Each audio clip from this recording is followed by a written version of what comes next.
నర్సాపూర్లో CM Revanth Reddy మాట్లాడుతున్నారు. Live చూద్దాం. Party అభ్యర్థిగా నీలం మధును ఎన్నికల బరిలో దించితే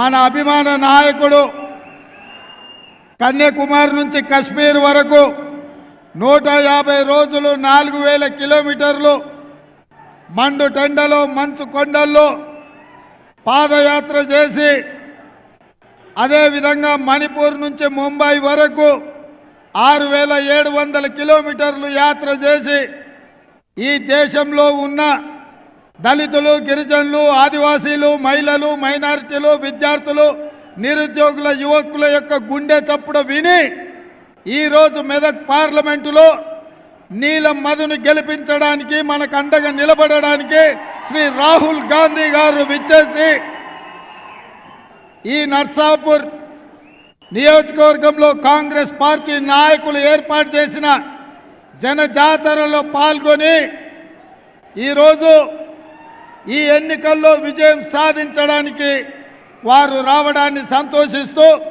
మీ అందరి తరఫున వారికి స్వాగతం పలుకుతున్నాను. మిత్రులారా, మెదక్ పార్లమెంటు నియోజకవర్గానికి దేశ చరిత్రలోనే ఒక గొప్ప పేరు ఉన్నది. ఆనాడు దేశంలో జనతా పార్టీ విఫలమై దేశ రాజకీయాలు అల్లకల్లోలమై దేశంలో ప్రభుత్వమే లేని అరాచకం తాండవిస్తున్న సందర్భంగా శ్రీమతి ఇందిరాగాంధీ గారు 1980లో ఇదే మెదక్ పార్లమెంటు నుంచి ఎన్నికల బరిలో దిగి అత్యధిక మెజార్టీతో గెలిచి ఈ దేశానికి ప్రధానమంత్రిగా ఎన్నికైన సంగతి ఇక్కడున్న ప్రతి ఒక్క మెదక్ బిడ్డకు తెలుసు. ఆనాటి ఎన్నికల్లో ఆంధ్రప్రదేశ్లో 42 ఎంపీ స్థానాలు ఉంటే 41 స్థానాలు కాంగ్రెస్ పార్టీ ఈ గడ్డ మీద 3 రంగుల జెండాను ఎగరేసి దేశానికి ప్రధానమంత్రిగా శ్రీమతి ఇందిరాగాంధీ గారు నాయకత్వం వహించారు. ఆనాడు ఇందిరాగాంధీ గారు ఈ ప్రాంతం నుంచి ప్రాతినిధ్యం వహించినప్పుడే ఈ ప్రాంతం పారిశ్రామికంగా అభివృద్ధి చెందింది. ఈ ప్రాంతంలో మనకు బీడీఏలు కానీ, బిహెచ్ఏలు కానీ, డిఫెన్స్ ఫ్యాక్టరీలు కానీ, పటాన్ చెరువు మన పారిశ్రామిక వాడ కానీ, రామచంద్రాపురంలో వచ్చిన పెట్టుబడులు కానీ ఆనాడు శ్రీమతి ఇందిరాగాంధీ గారు ఈ దేశ ప్రధానమంత్రిగా ఉన్నప్పుడే మన మెదక్ జిల్లాకు పెట్టుబడులు వచ్చినాయి. ఇవే కాదు, ఈరోజు కూడా ఈ రాష్ట్రానికి, దేశానికి వేలాది పరిశ్రమలు ఈ మెదక్ ప్రాంతంలో ఉన్నాయంటే ఆనాడు శ్రీమతి ఇందిరాగాంధీ గారు ఈ ప్రాంతం మీద ప్రత్యేకమైన మమకారం చూపించి ఈ మెదక్ను అభివృద్ధి చేసింది కాబట్టి ఇవాళ ఈ ప్రాంతం అంతా అభివృద్ధి చెందింది. ఇవాళ దేశం నలుమూలల నుంచి, ఇతర దేశాల నుంచి ఉద్యోగ ఉపాధి అవకాశాల కోసం ఎవరు వచ్చినా ఇవాళ ఈ మెదకు హక్కున చేర్చుకొని అవకాశాలు ఇస్తుంది. ఆనాడు ఇందిరాగాంధీ గారు ముష్కర్ల చేతిలో తుపాకీ తూటాలకు బలైనప్పుడు ఈ దేశ ప్రధానమంత్రిగా మెదక్ పార్లమెంటు సభ్యురాలుగా వారి చివరి శ్వాస వరకు, ఆఖరి రక్తపు పట్టు వరకు మన గడ్డకు, మన ప్రాంతానికే ప్రాతినిధ్యం వహించిండ్రు. వారు ఇక్కడి నుంచే ప్రాతినిధ్యం వహించినప్పుడు కీర్తిశేషులు అయ్యిండ్రు. అట్లాంటి మెదక్ పార్లమెంటు నియోజకవర్గం గత 25 సంవత్సరాలుగా 1999 నుంచి 2024 వరకు ఈ పార్లమెంటు నియోజకవర్గం బీజేపీ, బీఆర్ఎస్ చేతిలోనే మగ్గిపోయింది. అందుకే ఈనాడు ఈ ప్రాంతానికి విముక్తి కలిగించే అవకాశం మీ చేతుల్లో ఉంది. అందుకే రాహుల్ గాంధీ గారు ఒక బలైన వర్గాల బిడ్డ నీలం మధు ముదిరాజును ఈ ఎన్నికల్లో దించి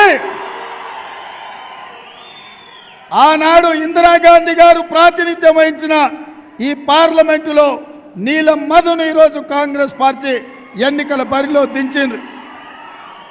ఈరోజు బీజేపీ నుంచి నిలబడ్డాయన ఎవరో కాదు, పక్కనే దుబ్బాక ఉప ఎన్నికల్లో ఎమ్మెల్యేగా గెలిచి మోడీ నుంచి 1000 కోట్ల రూపాయలు నిధులు తెస్తానే దుబ్బాక ప్రజల చెవుల్లో పువ్వు పెడితే ఆ పువ్వును మన శాసనసభ ఎన్నికల్లో బండకేసి కొట్టిండ్రు.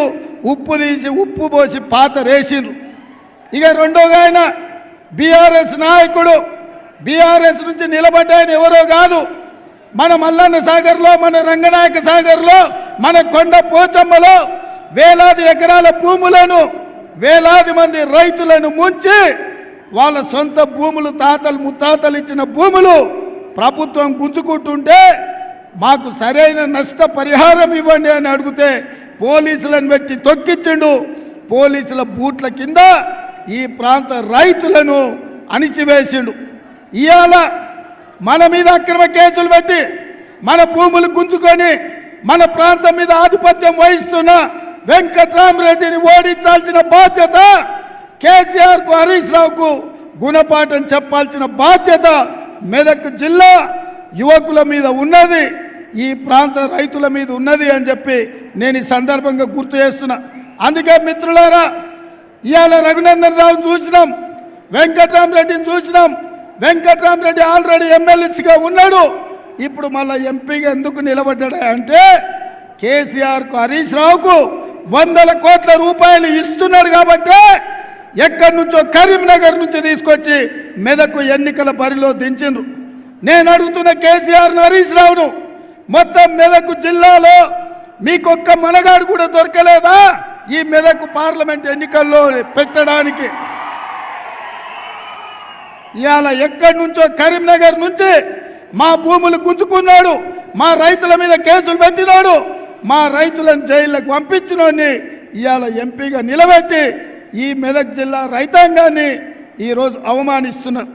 అందుకే మిత్రులారా, ఈరోజు మీ కష్టాలు తెలిసిన వాడిగా, మీ బిడ్డ మీ మధ్యలో ఉండేవాడు, మీ సమస్యలు ప్రస్తావించేవాడు, గల్లీ నుంచి ఢిల్లీ వరకు మీ సమస్యల్ని పరిష్కరించడానికి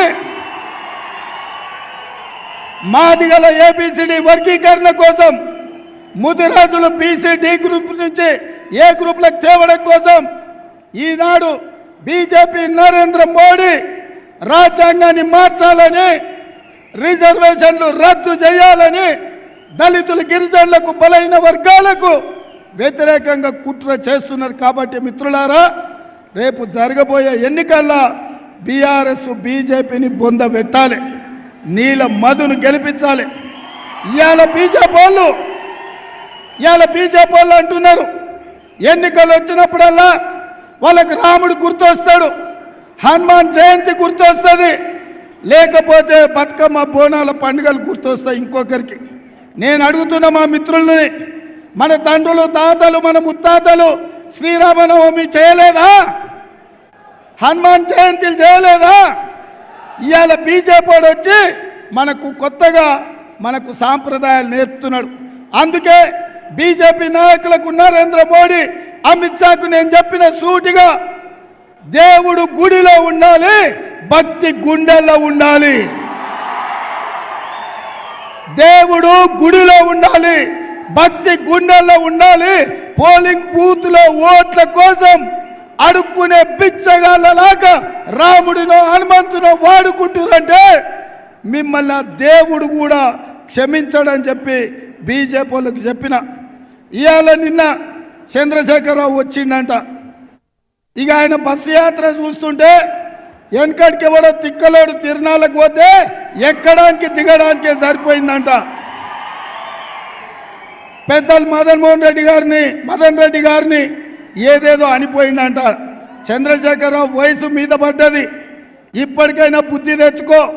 ప్రజలు నిన్ను బండకేసి కొట్టిండ్రు, ఈ ప్రాంత ప్రజలు నిన్ను తిరస్కరించిండ్రు, నిన్ను ఓడగొట్టిండ్రు. రేపు రాబోయే పార్లమెంట్ ఎన్నికల్లో నీ అభ్యర్థికి డిపాజిట్ కూడా గల్లంత అవుతుంది. అది ఇక్కడి నుంచే, నర్సాపూర్ నుంచే పునాదులు పడతాయి, బీఆర్ఎస్ను ఓడగొడతారు. అందుకే మిత్రులారా, ఈ ఎన్నికల్లో మీ అందరికీ నా విజ్ఞప్తి ఒకటే, 25 ఏళ్ళు బీజేపీని చూసిండ్రు, బీఆర్ఎస్ను చూసిండ్రు. ఈ ఎన్నికల్లో ఈ దేశంలో, ఈ రాష్ట్రంలో కాంగ్రెస్ అధికారంలో ఉంటుంది, అభివృద్ధి పనులు చేపడుతుంది.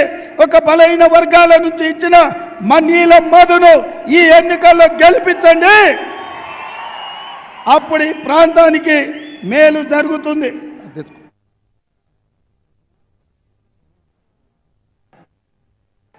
సోనియా గాంధీ గారు మనకు ఖమ్మంలో బయ్యారం ఉక్కు కర్మాగారం ఇచ్చిండ్రు.